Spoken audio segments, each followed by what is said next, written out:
Hello, Gloria. It's really nice to meet you. My name's David Collins, as you know that already, and I'm from Johannesburg in South Africa. And I'm very passionate about recovery coaching and working with essentially I train people in the skill of recovery coaching. And what recovery coaches do is we can do an intervention into a systemic problem, and we use coaching to shift culture. And I'm very interested in shifting a organization or family or an individual from a culture of addiction to a culture of recovery. And the culture of addiction is where somebody kind of blames and justifies and minimizes and isn't aware of the impact that their behavior is having on those around them, to a culture of recovery where people and organizations talk about the solution. I love Workplace. I think this platform's amazing. And what our training does is it trains people in various skills. So the skill of becoming a professional recovery coach, and recovery coaches can be external coaches to organizations or internal coaches in organizations, to facilitators of this work. So how do you facilitate change within an organization? Mentors, developing mentors within organizations, and then finally peer support. So you can create an environment that has peer support where people support each other, the peers support each other. And we've taken this model and we work with schools, with primary schools, with high schools, so we can create peer support among students, so that they can get the help from their peers, and the same thing we do within the workplace environment. And yeah, that's in summary what we do. I'm going to post this video directly to you, but I'm going to add it to my playlist where I've been talking about workplace, and there are 5 videos there. If you'd like to watch them, feel free.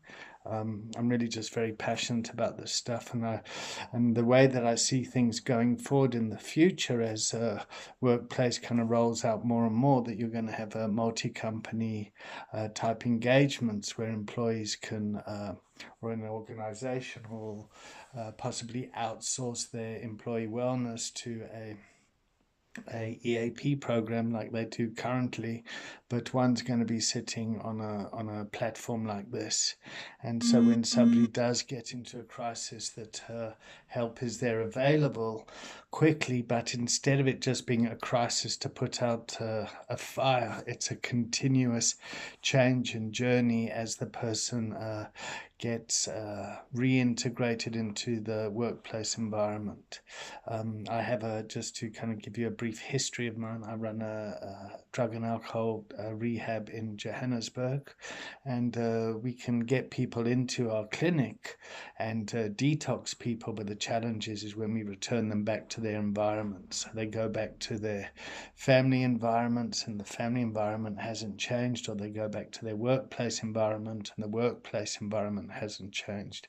And what I've found with mental illness in the workplace environment is that often the problem is happening at home, and the family member is working in the workplace environment. So that also impacts the system. So you'll have a mother working in the workplace who has a mental health challenge with one of her family members, and because she doesn't know how to deal with it herself, she hasn't got the resources to talk about it, or she'll make it about herself or something. She's unable to access help around that and get the support that she needs because it's a stigma-based illness, and then that has an impact on the organization and the bottom line.